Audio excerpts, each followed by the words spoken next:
السلام علیکم ورحمۃ اللہ وبرکاتہ۔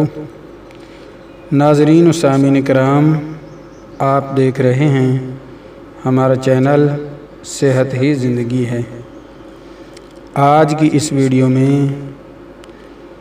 پارٹ نمبر 6 پر ہم بات کریں گے۔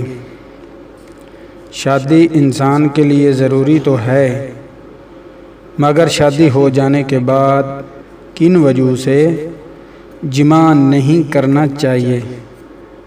کثرت جماع یا مباشرت یعنی ہم بستری کے نقصانات۔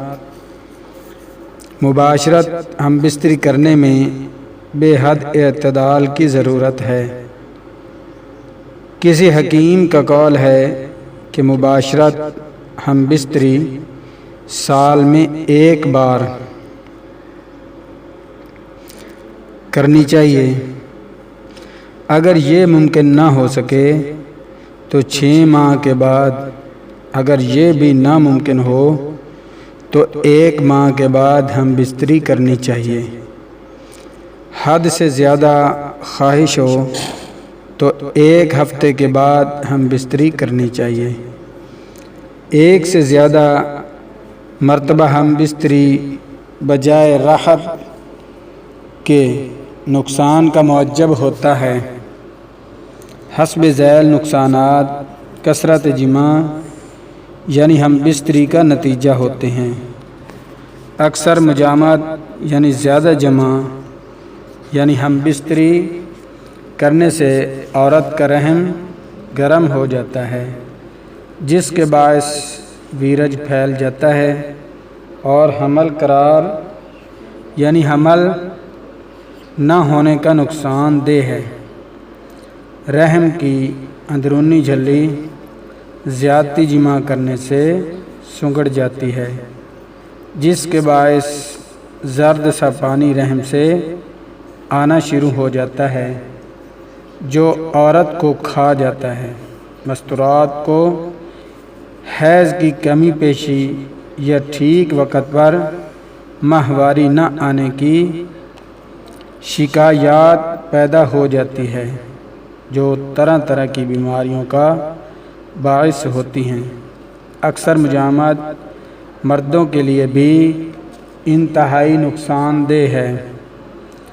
جسمانی دماغی کمزوری کے علاوہ جریان منی، احتلام، کمزوری، سستی اور بدہضمی کی شکایات بھی پیدا ہو جاتی ہیں۔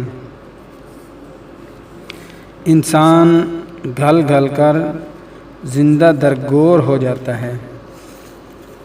ماڑا ڈگا اور بتی روگ پنجابی کہاوت کے مصداق دانت جلدی گر جاتے ہیں، بال قبل از وقت سفید ہو جاتے ہیں، نیز دماغی امراض بھی آ چمٹتی ہیں، اولاد دائم المرض پیدا ہوتی ہے۔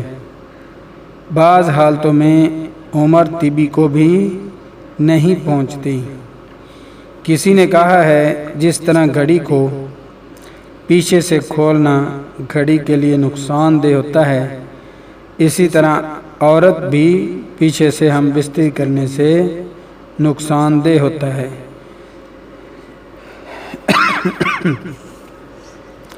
جس طرح گھڑی کو قبضے میں رکھنے کے لیے جس کی ضرورت ہے، اسی طرح عورت کے معاملہ میں ظاہری چین تو چین نہیں مگر دلی چین کی اشد ضرورت ہے۔ جس طرح بار بار چابی دینے سے گھڑی کی مشین خراب ہو جاتی ہے، اسی طرح عورت سے بار بار ہم بستری کرنے سے عورت کی جسمانی مشین خراب ہو جاتی ہے۔ جس طرح اپنی گھڑی غیر شخص کے حوالے کر دینے سے خراب ہو جانے کا اندیشہ ہے، اسی طرح عورت کے معاملہ میں محتاط ہونے کی ضرورت ہے۔ جس طرح اچھی گھڑی وقت دے کر آرام پہنچاتی ہے، اسی طرح عورت سکھ و آرام پہنچا سکتی ہے۔ بس اچھی گھڑی کی طرح رفیقہ حیات کے معاملہ میں بھی ہمیشہ اچھی عورت کا انتخاب کرنا چاہیے۔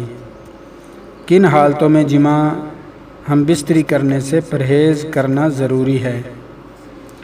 حیض کی حالت میں جماع ہم بستری کرنے سے پرہیز کرنا چاہیے، ورنہ مرد کو بھی سوزاک اور سستی کی بیماری لاحق ہو جاتی ہے، بلکہ مرد کو بھی سوزاک کی بیماری کا سخت اندیشہ ہے۔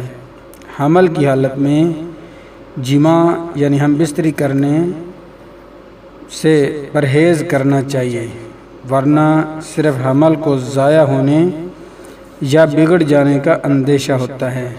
اکثر اوقات مرد کو فالج کی بیماری کا خطرہ ہو سکتا ہے۔ خالی پیٹ یا کھانا کھا کر فوراً جماع کی طرف متوجہ نہ ہونا چاہیے، اس سے جگر کی بیماری اور راشا کی بیماری کے پیدا ہونے کا اندیشہ ہوتا ہے۔ دن میں بھی جماع یعنی ہم بستری نہ کرنا چاہیے۔ پیاس کی حالت میں یا جلاب کی حالت میں جماع ہم بستری کرنے سے تپ دق اور سل کی جیسے امراض کا خطرہ ہوتا ہے۔ ان حالتوں میں جماع کا تصور بھی نہ کرنا چاہیے۔ سخت سردی، سخت گرمی کی حالت میں جماع سے پرہیز کرنا چاہیے، ورنہ زکام یا سرسام کا خطرہ ہوتا ہے۔